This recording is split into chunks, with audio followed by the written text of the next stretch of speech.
Commencement, the beginning of a new era in higher education by Kate Colbert and Joe Salustio with contributions by Elvin Freites is now available for pre-order on Amazon.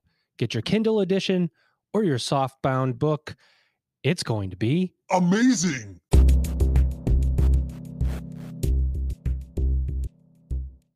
Welcome back, everybody. It's your time to Ed Up on the EdUp Experience podcast, where we make education your business. Dr. Joe Salustio back with you again for the 500 and somethingth time.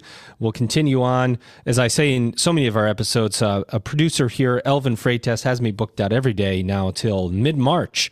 It continues on. I do this every day at lunch, eat while podcasting. It's actual job for me, but I love to do it. And you know, we're taking our first 100 presidents and we're taking all their insights of the first 100 that we interviewed and we're putting them into a book, Commencement, the beginning of a new era in higher education, coming out in November 2022. Excited to finally get that out. Writing is not easy. That is one thing I have come to terms with. There's a difference between writing an email, writing a dissertation, and trying to write a book that somebody wants to read. Boy, yesterday I had a tough day because I was trying to write some stuff and I could not write anything that made any sense whatsoever. So I said, that's it. I'm going to come back today. Well, now tomorrow, today. And then all of a sudden I can write again. I don't know what it was. So maybe it was the weather and the rain, but maybe I can't write in the rain, but I can write in the sunshine. Who knows? But I think everybody's got their method. One person that has a method, we haven't figured out what it is, but we have figured out what his title is my guest co-host today. He's Douglas Carlson. He's head of business development, partnerships, and strategy at Lead Squared. How do you like that, Douglas? And you forgot North America, so we're very close. We're very close. Last time you said I didn't need to say that, so I don't know what we're going to do to you now. Fair enough. Now I have sound effects with your name on it, literally, waiting for you. How are you doing, man? Thanks for coming back. I'm doing great, and we've done a lot of podcasts, but we've worked together quite a bit, so I appreciate you having me on. But I was just telling you before this in the green room, this is actually one of the first podcasts I've been a little bit nervous for, just because Dr. Wooten is, and not to steal your intro thunder, you've already just done that. You've already just some great books. Yeah, I feel like you're so nervous. You've already made a mistake, which is you've unveiled who the guest is before I could properly introduce it. That's okay, Douglas. Now you're starting to make me nervous, so cut it out. Ladies and gentlemen, I might as well bring her in now since Douglas blew up my spot. Here she is. She's Dr. Lynn Perry Wooten. She's president of Simmons University and a best-selling author. And boy, are we excited to have you here. Dr. Lynn, how are you? I am honored, just disappointed that I wasn't one of the first 100 presidents, but I'm still honored to be here. Well, I think we might have tried to get you, but we couldn't get you in time. So, there's going to be another book. It'll be fine. I'll be in part 2 of the book. You'll be in part 2. So how are you? What's going on? How are things at Simmons University? I am great. At Simmons University, we are busy. This feels like the first real fall since the pandemic. The students are energized, they're joy, they're taking their classes, they're involved in the co-curricular. But like any college president, I have a lot on my mind, especially leading a small tuition-dependent women's college and what for our future and thinking about and strategizing sustainable business models. Interesting, because you kind of said what the challenge might be a little, which is small, independent, and women's college. And you take those 3 things and you put them together in the framework of challenge within higher education, and you've got to be very innovative in how you expand and think about the future. Can you talk about some of those? It's almost a value proposition and a limiting factor, depending on how you see it or depending on how you position, right? And it is the value proposition. At the peak of the women's college era, there were 200 of us. We are down to 29 now.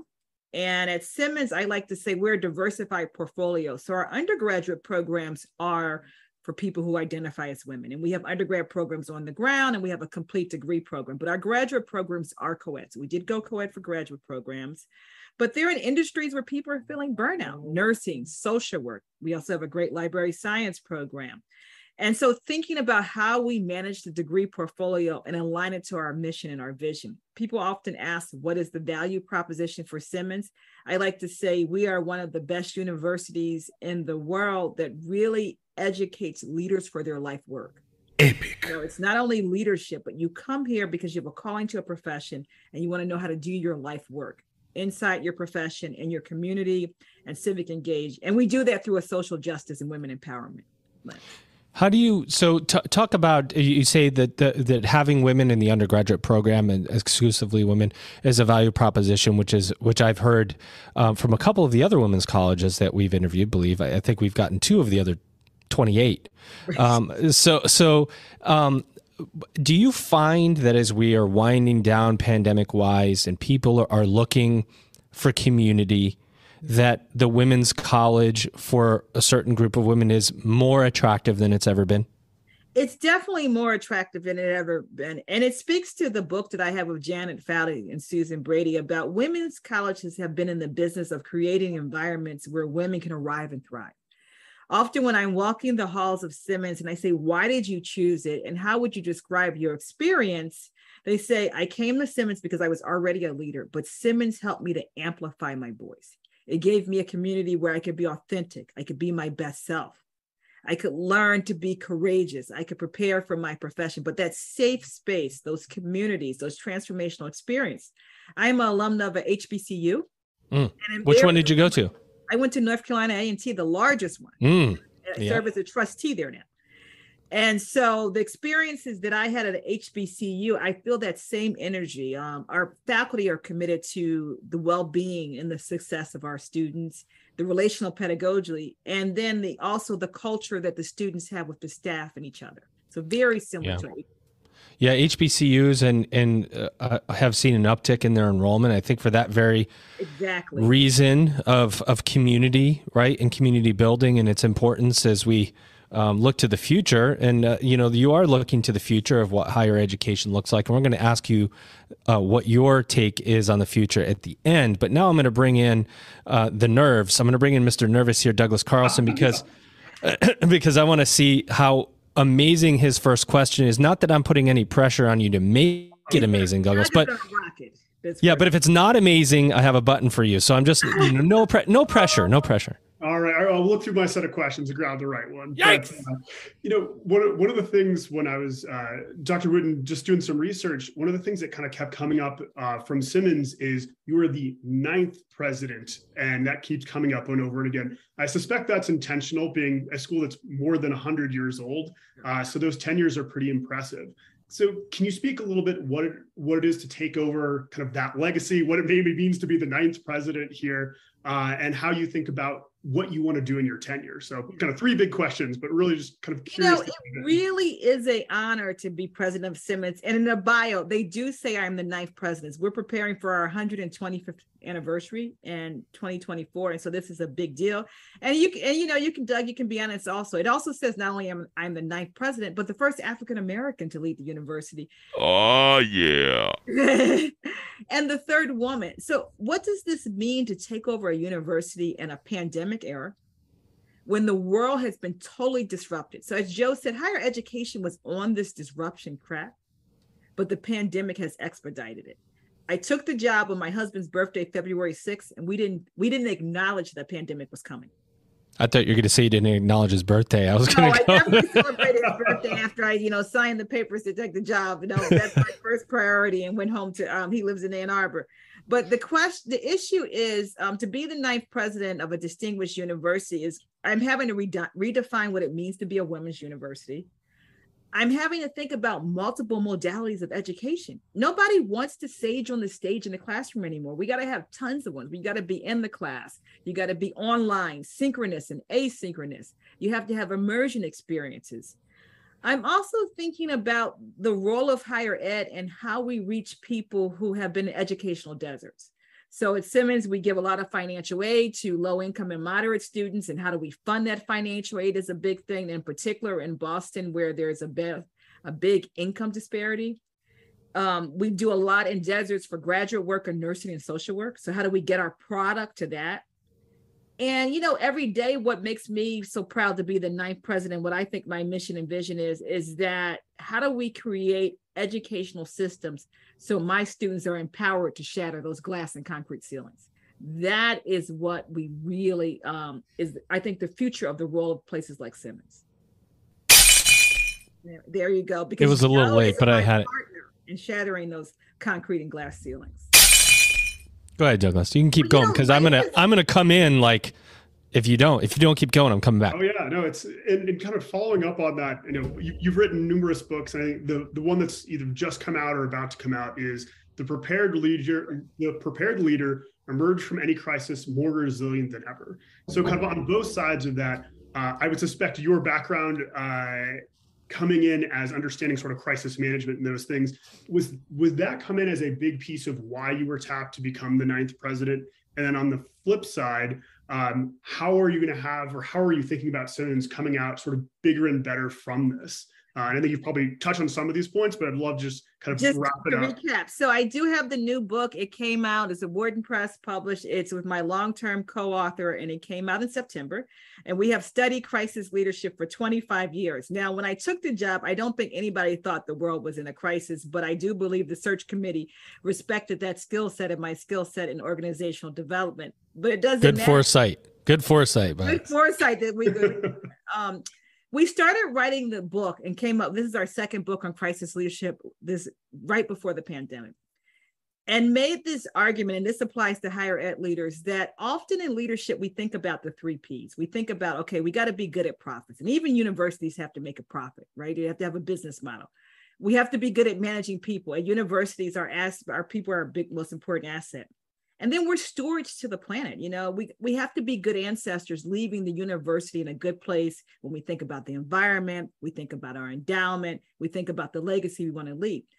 But how often we think about part of being any CEO is putting on that prepared leader crisis management hat, knowing how to see the next crisis come around the corner, knowing how to prepare once the crisis is hitting, how do you manage the crisis, and how do you go into business recovery and learning?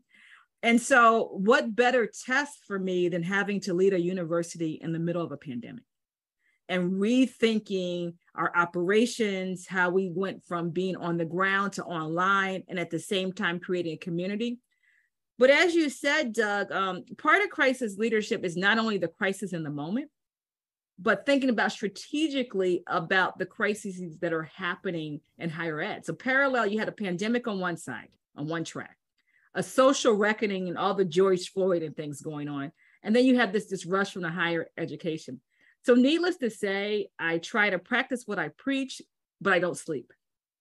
I mean, it is, and I think Joe's book is probably talking about the hard role that university presidents play, balancing the now with being strategic about the future.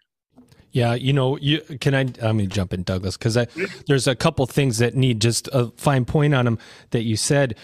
Higher ed leaders, presidents in particular, dealt with the perfect storm of challenges. COVID, and you had all the health concerns, right, and you had social disruption that we've not seen for I don't know how many years. And then since the 60s. And then it created economic disruption. So you have all this perfect storm of disruption, people leaving jobs and getting laid off because of the changing business models of America, right? You think about health, hospitality being just decimated, right? And then you look, and in the book, it's funny because I talk about this. Before the pandemic, there were the higher ed naysayers, and they still exist today. But before the pandemic, they were there and they were saying higher ed needs to change, higher ed needs to change. Then the pandemic happens, and you saw the brilliance of leadership that we have in our sector. To have the higher ed leaders change their styles of leadership. And I think of one, her name is Dr. Christine Mangino, and she's one of the CUNY presidents in New York.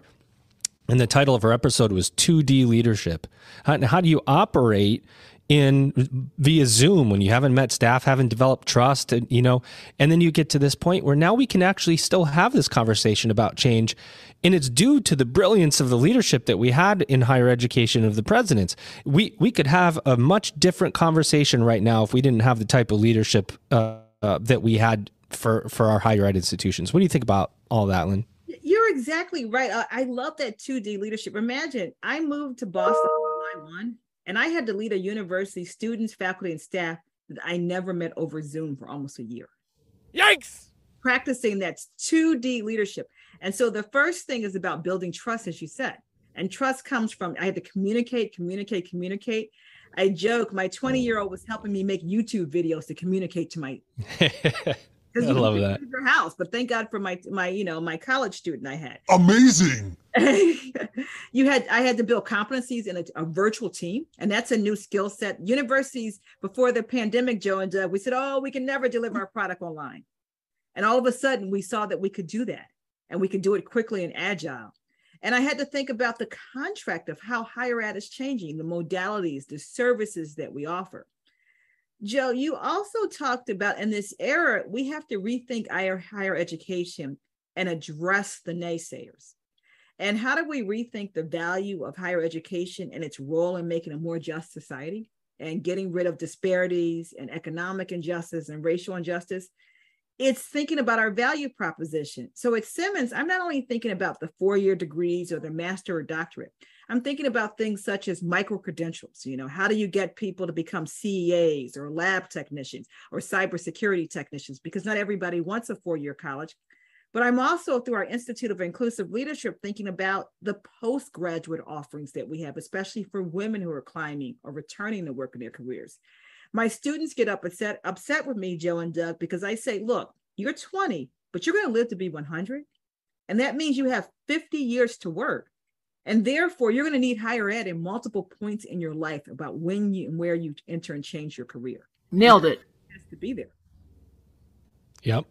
And one thing you said that's so important, and we've talked about it. I haven't said it quite like this, but so if you're in a field team, think about a basketball team or football, whatever your favorite sport is.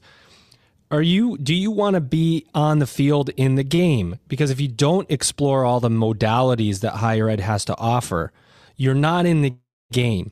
And if you think a student that's coming to you to look for an online degree, and you say, we don't do online, that student is going to go, okay, well, I'll take a residential program instead. I think it's naive. That student is, Both. Yeah, they want both. And they're going to go wherever they get it. And so it's do you want to be in the game? And competition is kind of fierce in higher ed. What do you think, Lynn? Competition is fierce. And so you have to be clear on your distinction. And at Simmons, our distinction really is the way we deliver education through multiple modalities for this lifelong work. Professors are still important. I came up in the professor ranks and believe that, because they are our sages. They're the people who are conveying the information, but we also have to value our staff, and it takes both. And sometimes in some cultures, and even cultures that I grew up in, the professor is king or queen, and people want to downplay the staff and treat them as a caste. But we know that's not right, both of us. So we have to involve them in this model of higher education. And innovation is key. I think we have to innovate just as much as healthcare or hospitality or the tech firms. And it requires a mega community. In the book, Prepared Leaders, I talk about this notion of a mega community, and the hard problems in the world have to be solved by government, the nonprofit sector, and the corporate sector. So every day I'm engaging all three sectors as I think about the future of Simmons. All right, Douglas, you're on. No pressure. Yeah, none at all. As you're thinking about, so we've talked a lot about the student at Simmons, and there's obviously a couple, depending on the age, there's a couple of different factors and areas. So a traditional 18-year-old or 19-year-old coming to college, more often than not has parents as constituency. When they graduate, often, what they're looking for is to go to their first career. How do you think about balancing the need to educate the student for now and the future with also those other constituencies, whether it be parents, whether it be going on to grad school, or whether it being going on to a job? How do you think about balancing that? And where do you think that Simmons should be spending most of its time to make sure that the whole ecosystem is successful? It is good. And I like how you're giving a shout out to parents. Being a parent and spend a lot of money on college tuition at Cornell and Brown, I think parents definitely should be heard. And I'm always want to have an open door for parents and making sure they're getting the value proposition on what their child is getting. So, the value is, in America's society, the two institutions we know that help adolescents emerge into adulthood are higher education and the military. Those are the two traditional ones, and lots of ones have emerged since then. And we have a formula, we have a recipe for doing this. But my number one job is to educate people to have a learning orientation. And a learning orientation means I'm learning a skill set, a philosophy, the liberal arts, and a profession a day, but I also have the intelligence that if the world changes, I can pivot, I can adapt, and I can adjust. My undergrad degree is in accounting. I'm a CPA by undergrad training, but I also have an MBA and I also have a PhD, and I've taken tons of training. So life-wide and lifelong learning are what I emphasize. We also realize the value of college is not only the classroom.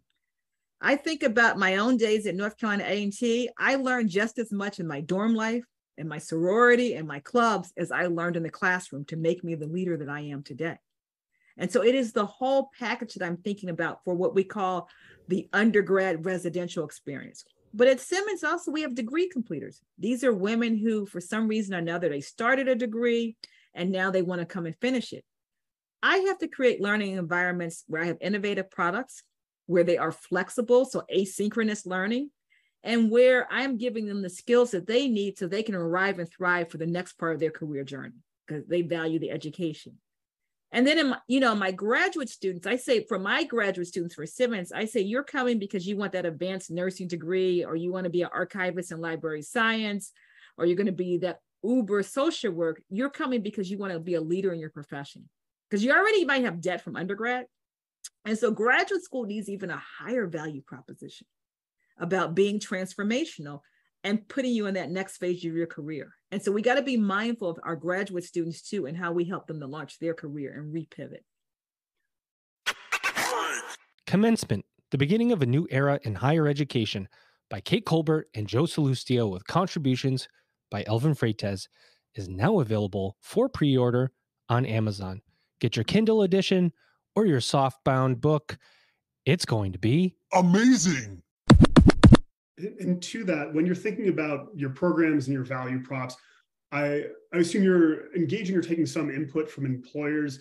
And I'm assuming that's the case, what are they saying? What are they asking for? And to your point on your graduate programs, where you really need to be transformational, what are kind of the skills or things that employers are saying that they need, they need their hires to come in with? Right. It's such a good question.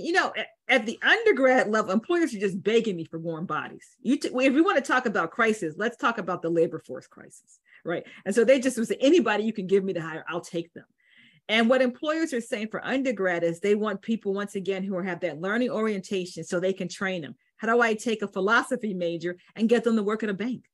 But if you have that learning orientation and that grit, you can really transform. At the graduate level, when they recruit people, they want people who can hit the ground running, who have that knowledge depth in their profession, advanced nursing, advanced social work, which we're known for, public health, nutrition. But they also want people who can manage and lead. And so at Simmons, we have nurses who can read financial statements. We have nurses who can lead teams. We have nurses who can think about quality control. Likewise, on our social work, we're training people who can lead nonprofit organizations. There is this leadership, there's this gap in leadership right now. Really? Because the baby boomers are retiring, right? So many women have left the workplace because they're burnout, and we got younger generations who are all into the gig economy. And so therefore, one of the gaps that I think Simmons can fill is that we really are educating leaders for their profession, but also to be great managers. What's the concept of everyday leader? What's that mean? Yeah, everyday leaders, often people say leadership is someone at the top, okay? So you think about Joe Biden. But Joe Biden is not the only leader helping us to navigate this country. I'm not the only leader in Simmons. And my fact, everyday leadership is a choice that we make, that no matter where you are in the organization, you can show up and lead. An academic advisor, a career counselor, assistant professor. It could be the public safety person. And so you show up and lead. You show up as your best self. You encourage the best self in others. But beyond that, everyday leaders are really thinking about, how do I make the world a better place and answer to the opportunities and the problems of my time? So I'm leading my own personal legacy. And this is what we preach at Simmons. You can be an everyday leader from wherever you are. 100%. That's our disruptive agreement. Lynn. So go ahead, Douglas. Yeah, and so to kind of build on different pieces of the conversation, I want to get back to sort of the value prop from a dollar standpoint. And just give a quick background. So my mother was a nursing professor at Regis University for a long time. And it seemed like, and maybe I have this wrong, but because of where nursing salaries were, the cost of programs sort of made sense. So it didn't have, and certainly push back if you don't agree with that, but it sort of made sense. But maybe for someone who is a philosophy major, that entry level position maybe isn't quite as lucrative, or maybe that's a bigger debt piece. Is there a world in which we have an unbundled concept? So for instance, the other side is on the IT side. You can come in as a entry level computer programmer making six figures. It's reasonable to have a higher debt burden. And so it's reasonable to charge more for that program. Also, those professors are going to be more expensive, et cetera. And then on a program that may be a lesser cost, can we actually bring down the price because of that, knowing where that student is going to go and what their entry level salary is going to be? So just curious, like that's one of the many models out there, but just curious your thoughts on it. This notion of unbundling. So there are certain programs that have price differentials now, but they tend to be the programs that are hired to deliver. So it might be an engineering program. You see it in nursing because we have these sophisticated simulation labs and all the supplies you need for nursing. My discipline, you see it in business because business is a labor intensive degree to deliver. But you're right. We have to start to think about where are people going to work and how do we make sure that they get a return on their investment, that degree that gives them economic mobility. And it could be the philosophy major versus the nursing major. And this is why career counseling is so important. And part of it's unbundling, but part of it is this holistic thing about, my motto is everybody should work during college so that you can hit the ground running and you know what you need for your career. And then I think it's important also that it goes back to what I said about this mega community as a country, and that's government, the corporate sector, and higher ed. We have to think about more efficient ways to deliver and finance college education. I don't know, contrary, whether it's forgiving loans, whether it's helping to subsidize private institutions, small ones such as Regis or Simmons, and even doing creative models where we partner with community colleges or even where students are starting to earn credit in high school. We need this whole spectrum to come to the table because it is expensive. You think about an Ivy League education now, $80,000. Money! Got to have a lot of it sometimes to get through higher ed. A lot of it. And so we need more disruption.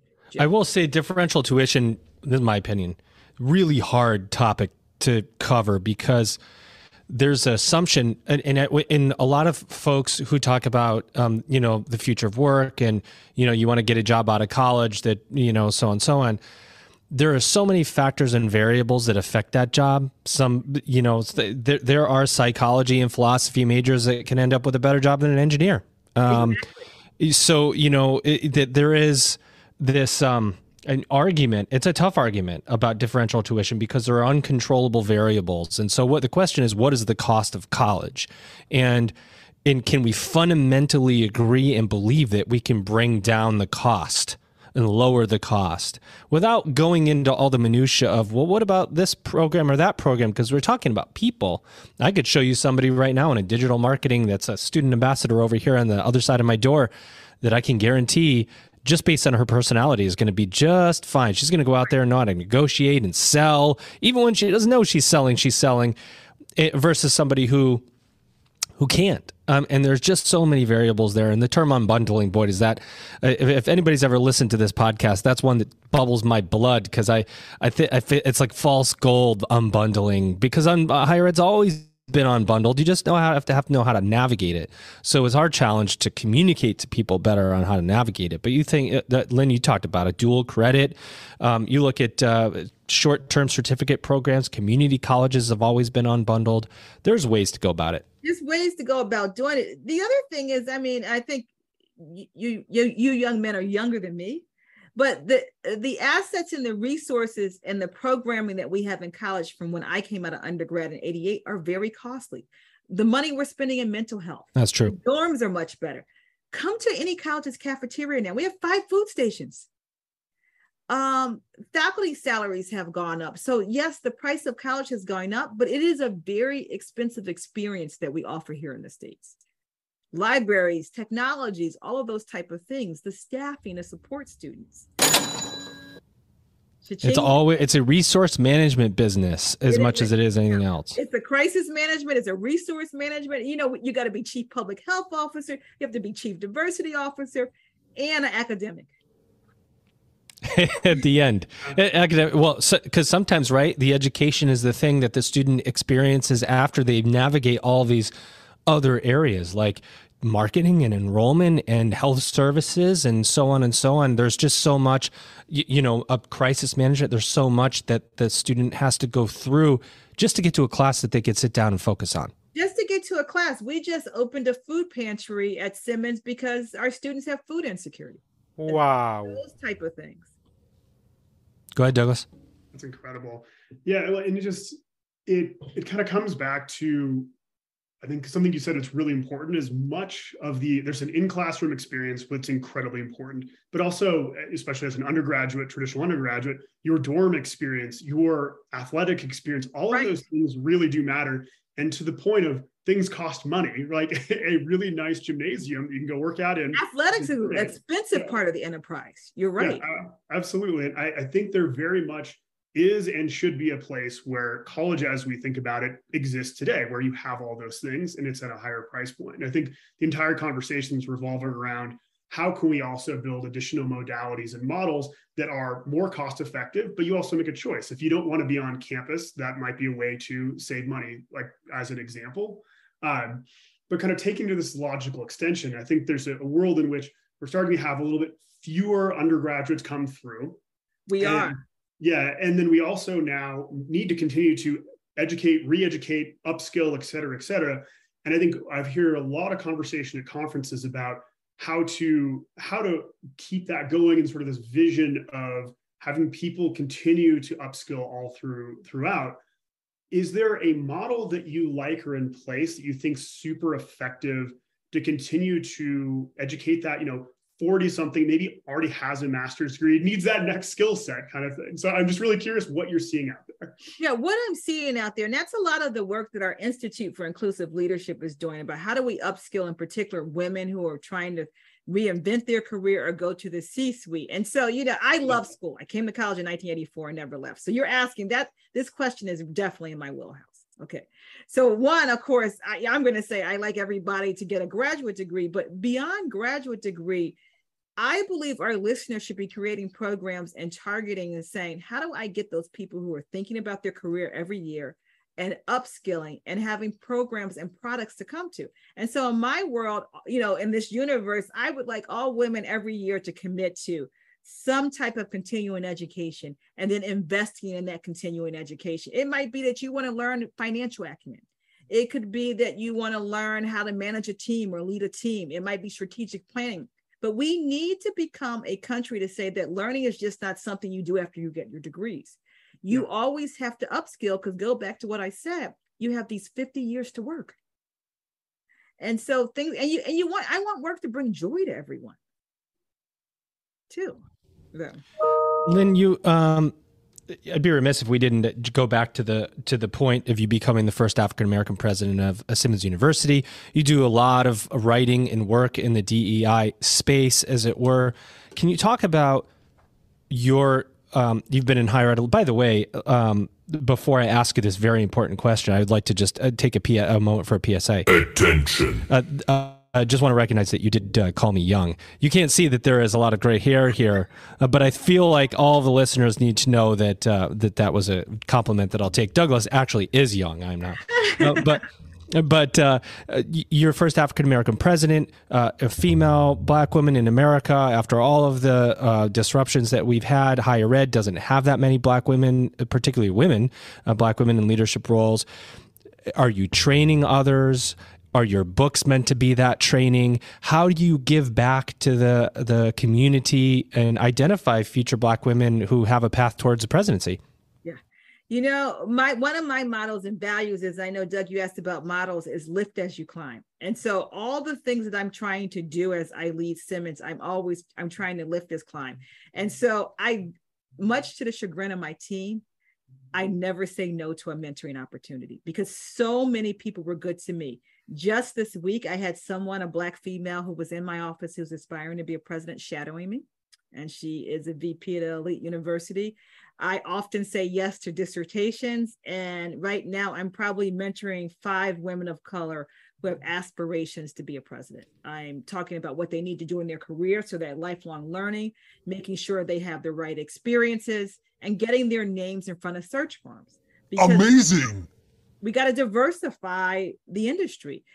MIT just got a woman president, but in Boston proper, the R1s, up until she was announced last week, did not have a female president. When the person who wanted to shadow me, she was a random person who wrote an email. I asked, how did she find me? She said, well, I want to be a president in an urban area. And you were the only Black female president that came up in an urban area in my search. Yeah, that's we talk a lot about this, and my guest host John Farrar, that comes from Google, he's director of education at Google. We talk about the multicultural majority of student. You're going to have many more people of color who are coming up through the ranks, and do we have the right infrastructure to reflect? People do want to see their reflection in their leaders. It's an important service that you're providing, and I'm sure you're not doing it with. I don't think you have a lot of spare time to throw around, I'm guessing. So you're doing it out of the kindness of your heart to give back. But it is an important job, and it sounds like you take it very seriously. I do take it very seriously. Likewise, I'm committed to economic mobility. You talked about your colleague at Google. Boston is a city where there are a lot of economic gaps. You look at people of color, their average wealth is about $8. Whereas you look at someone white, the average wealth is $250,000. So, and a lot of our students come from the Boston area. So I'm thinking about, Doug, building on your point, educational pathways for mobility, for economic mobility and wealth. And generational wealth. This is an important point, right? Generational wealth building. Sorry, Doug, Douglas, I'm taking up, but I have to ask this question about the value of higher ed, because it is continually coming up, and you touched on it a little bit, Lynn, before. Providing alternative pathways and different ways for people to experience post-higher, what is the word I'm looking for? Not post-traditional, but post-secondary education. Right. But there are a lot of challenges to the value of higher ed. You don't have to spend more than a minute on LinkedIn to find somebody that puts a post up that says, degrees aren't worth it anymore, and don't go to college. And I've always wondered, and I've said it on this podcast how many times, who is the person telling their kids not to go to college? Because I want to have them on this podcast and find out what they're saying instead. What do you think about that? And tell me when that podcast is broadcast, because who is that person telling their kid not to go to college? And what is there are pathways. Right. And we need to talk more about them. One of the saddest days, I think, to me, is when they took vocational tech out of high schools, because we need electricians and plumbers. We know that. Yeah, they're hard to find. They're hard to find these days. They're making good money right now. Definitely. And you don't know them. You don't know you need one till you need one, and you can't find one. Right, Douglas? Yeah, that is for sure. As a recent new homeowner that was 2 weeks in and their HVAC went out, I'll tell you. I was going to say, the HVAC person, we bought a condo in Ann Arbor, our first condo in Ann Arbor, and like 2 weeks after we got it, the air conditioner went out in the middle of the summer. Yeah, it's amazing how that happens. Well, and kind of going back to the value of education, kind of going to the front end of it as well. So one of the things that's really powerful is actually completing and graduating. So, you have obviously a really big focus on people ultimately that have some credit being able to come back and graduate. Right. And I think one of the sad ironies is the easiest way to increase your graduation rate is to decrease your acceptance rate. There's that direct correlation. Exactly. And I would just love to hear how you think about that, because we live in a world where graduating really does matter, really has economic consequences, but you also want to be able to accept people that truly need it and maybe at more risk. So I'd really be curious about, from a higher education perspective, how you think best to do that, then from a Simmons perspective as well. Good point. I came from all R1s in my academic career. First at University of Florida, almost 20 years at University of Michigan and Cornell. Very small, except I was dean of the Dyson School of Applied Economics and Management there, which is one of the top Ivy League undergrad business. I think our acceptance rate when I was dean was about 5%. Yeah. Our graduation rate was 99%. So your theory, Douglas, is totally true. You look at a college like Simmons, where we still have a high graduation rate in about the 80th percentile somewhere, but we have a high acceptance rate also. And this goes back again to we're getting from all different types of high schools and educational background. So my team knows one of the top priorities is no matter what your background is, we have to create experiential equity. We have to level the playing field so that you can be successful at graduation. That means wraparound tutoring. It means great academic advisors. It means learning accommodations for people who may have disability. It means career coaching. It means the food. It's lots of therapists and well-being, because you're right. The easy pathway is to find people who can pay for college tuition, right? Who have had great high school experiences. And of course, they're going to graduate. But lots of small colleges such as Simmons are saying, how do we serve people from low and moderate income and the mighty middle and make them successful and thrive in college? That is a huge differentiator, to sum it up, of what I think long-term success looks like for universities.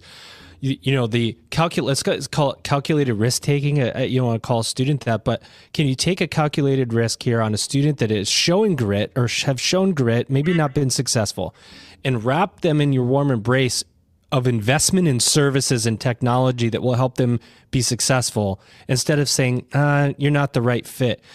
College and universities need to move more from can this student be successful, or do we want the student to be successful here? And, I always say, could you get into the college that you work at? That's one question I always ask folks. Because the colleges I graduated from. Yeah, right. For up until recently, I would have never been able to get into the colleges that I worked for, because I really blew my undergraduate. I was not like Dr. Perry Wooten here too. I was the speech communications major, which is a BS in BSing at a public college in New York. And I did all of that BSing that could possibly be done, like not going to class. And so when I went to get my graduate degree and somebody said, hey, you had a 2.6 in your undergrad, which is true. I had a 2.6 in my undergrad, only raised because of racquetball. And in my senior year in ballroom dancing, which I did get an A in, for the record, they said no. And I said, are you kidding me? I'm 10 years out of school. I manage like 150 people now. I'm a VP and I want to get a master's degree. I'll go somewhere that will accept me. So I think there is, and then you look at people of color and you look at disadvantaged backgrounds and economic backgrounds and people who haven't had the same access, and you go, are we willing to help or not? And that is a fundamental question, I think. That is a fundamental question. And I have to say that, I was a person who was blessed. I grew up in Philadelphia, and this is when the public schools were excellent, went to the magnet school track, and then went to a top HBCU where people nurtured and mentored me and helped me get into great grad schools such as Duke and Michigan. And I want everybody to have people in their lives and educational experiences like I had. It's amazing. All right, Douglas, you get the last one if you have any final questions before I give Lynn the final two. No, I don't have any final questions, but just bonus questions. Sometimes we play a game.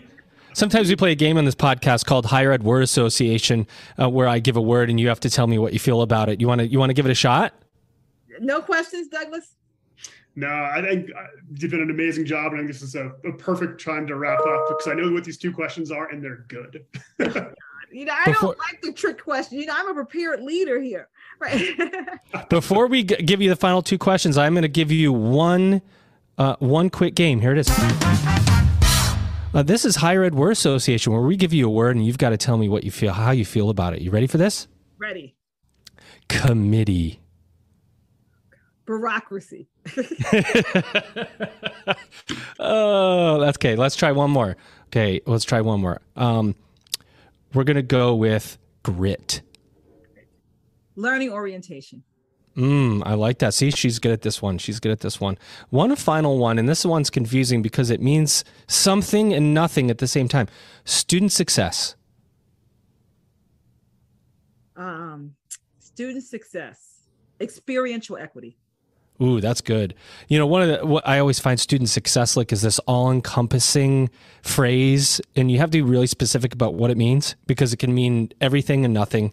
But you did very well. Sometimes we make our guest host do it, but he's so nervous. I don't want to do that to you, Douglas. I don't want to do that to you.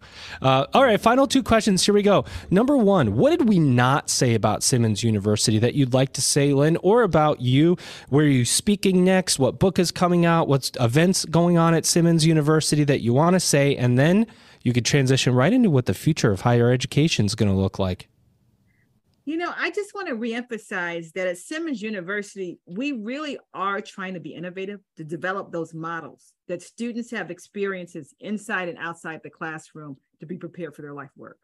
So they get that value proposition. And it's not career. I'm intentional on we are an education place for life work. That's in the community, that's being civically engaged, and that's your professional. And that small tuition dependent colleges need sustainable business models. So, and where am I speaking? Like, I'm excited about my book, Arrive and Thrive, 7 Impactful Practices for Women and Prepared Leaders, How to Come Out of Any Crisis Resilient. And my next big speaking engagement is Diversity Women, where I'm being honored for my commitment to education. Oh, yeah. Congratulations. That's amazing. All right. What do you see as the future of higher education? You know, the future of higher education is innovative models for multiple modalities. Innovation's got to be, and everything, and partnering with K-12, community colleges, and then the postgraduate industries. Yeah, I think partnerships are a key part of what the future needs to look like for those most innovative leaders. And I know a couple I have right here on this podcast. Douglas Carlson, thank you for coming back to co-host with me again, my friend. What'd you think of this one? This was super fun. When I saw your guest, who I apologize, I definitely led that one and didn't want you to do the introduction, but that's all right. We won't bring you back again. No, I'm just messing. But yeah, this was wonderful. And, Dr. Wooten, thank you so much. I really appreciate your thoughtful answers. It was great. And this has been fun. I want to always spend my lunch with two men like you. Yeah. Well, ladies and gentlemen, our guest today, your guest, she is Dr. Lynn Perry Wooten, and she's president of Simmons University, best-selling author. Go buy her books because you will not be sorry. Visit the Simmons website for more information about her. Dr. Wooten, did you have a good EdUp experience today? I had a wonderful experience today. All right, ladies and gentlemen, with that, you've just EdUp'd. Commencement, the beginning of a new era in higher education, by Kate Colbert and Joe Salustio, with contributions by Elvin Freitas, is now available for pre-order on Amazon. Get your Kindle edition or your softbound book. It's going to be Amazing.